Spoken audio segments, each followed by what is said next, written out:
Chapitre 152. Yvon commença par le bureau de sécurité privée où travaillait l'homme du café. Poutine resta dans la voiture pendant qu'Yvon entra. À la réception, Yvon expliqua qu'il vérifiait certaines consultations liées à un dossier privé.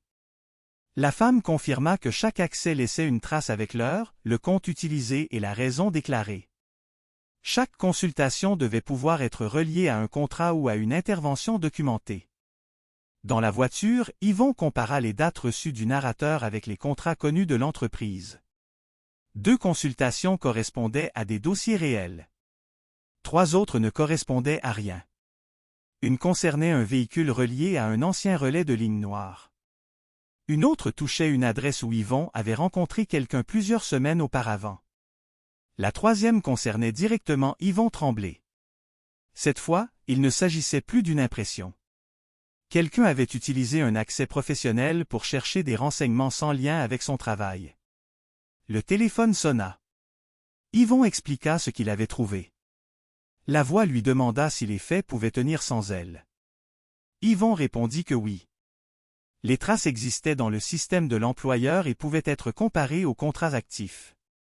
Il voulait obtenir une confirmation officielle, transmettre les éléments aux responsables de la conformité et, si nécessaire, déposer une plainte.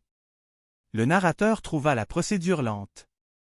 Yvon lui rappela que c'était précisément le genre de solution qu'il avait demandé la veille. La voix voulait une solution légale, mais pas plusieurs semaines pendant lesquelles l'homme pourrait continuer. Yvon demanda s'il voulait réellement apprendre une autre méthode ou seulement entendre Yvon approuver la sienne.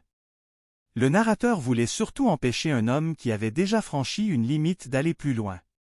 Yvon répondit qu'une faute réelle ne devenait pas automatiquement une urgence.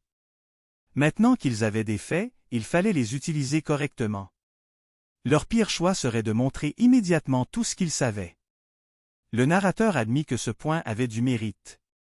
Yvon lui demanda de savourer le moment parce que ça n'arriverait peut-être pas souvent. La voix répondit que les mauvaises influences devenaient décidément arrogantes. Plus tard, Yvon passa près du café où il avait observé l'homme la veille. La table près de la fenêtre était vide. Poutine suivait calmement les passants lorsqu'Yvon remarqua une petite enveloppe coincée sous l'essuie-glace du côté passager. Il sortit, regarda autour de lui, puis l'ouvrit dans la voiture. Une photographie se trouvait à l'intérieur. On y voyait Yvon assis dans le café la veille avec Poutine près de sa table. La photo avait été prise de l'extérieur, à travers la vitre. Au bas de l'image, une courte phrase avait été imprimée. « Tu regardes bien. » Yvon fixa la photographie. Le message ne contenait aucune menace. L'homme voulait surtout lui montrer que l'observation fonctionnait dans les 2 directions. Poutine approcha le museau de l'image, puis regarda Yvon. Le téléphone sonna avant qu'il redémarre. La voix appelait pour savoir où en était l'enquête. Yvon décrivit la photographie et le message. Le ton du narrateur changea légèrement. Il demanda à Yvon de quitter le secteur. Yvon répondit que la photo prouvait seulement que l'homme l'avait repéré. Elle ne révélait ni une menace immédiate ni ce qu'il savait réellement du chalet. Le narrateur rappela que quelqu'un avait laissé une enveloppe sur sa voiture sans être remarqué. Yvon répondit qu'elle pouvait avoir été placée avant son arrivée. La voix trouva cette possibilité tout aussi inquiétante. Yvon lui accorda ce point et quitta la rue. Pendant le trajet, il surveilla ses rétroviseurs et changea 2 fois de direction avant de retourner vers son bureau. Personne ne suivit. Une fois arrivé, il photographia l'enveloppe et la rangea dans une pochette transparente. Le narrateur rappela quelques minutes plus tard avec une proposition.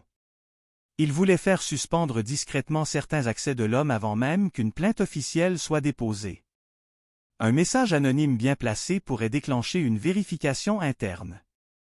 Yvon refusa immédiatement. Une alerte anonyme risquait de contaminer ce qu'il essayait de bâtir.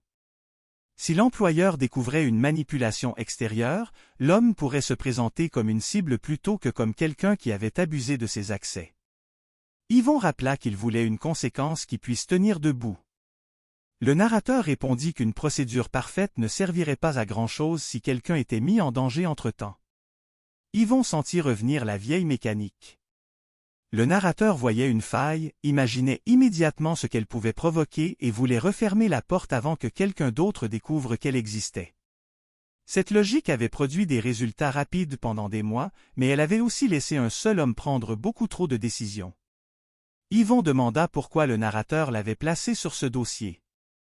Le narrateur expliqua qu'il avait probablement trop regardé cette famille et qu'il voulait qu'Yvon reprenne les faits sans chercher à confirmer ses conclusions. Yvon lui rappela qu'il avait aussi demandé une façon légale de leur enlever les moyens de continuer. La voix confirma. Yvon répondit que c'était exactement ce qu'il faisait. Si le narrateur intervenait dans l'entreprise derrière son dos au premier signe d'impatience, alors leur nouveau fonctionnement n'existait pas vraiment. Yvon ajouta qu'on ne pouvait pas demander un contrepoids et le retirer chaque fois que la balance penchait du mauvais côté. Le narrateur répondit que la photographie changeait la situation. Yvon était d'accord, mais seulement en partie. Elle montrait que l'homme du café savait qu'il était observé.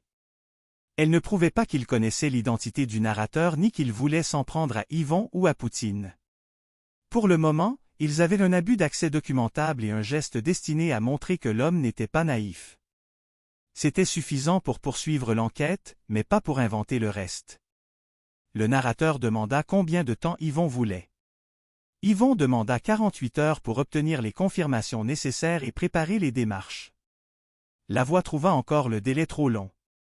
Yvon répondit que le narrateur pouvait accepter ces 48 heures ou reprendre entièrement le dossier. Dans ce cas, Yvon ne servirait plus de caution à une méthode que le narrateur avait déjà décidé de ne pas respecter. Le narrateur finit par accepter, avec une condition.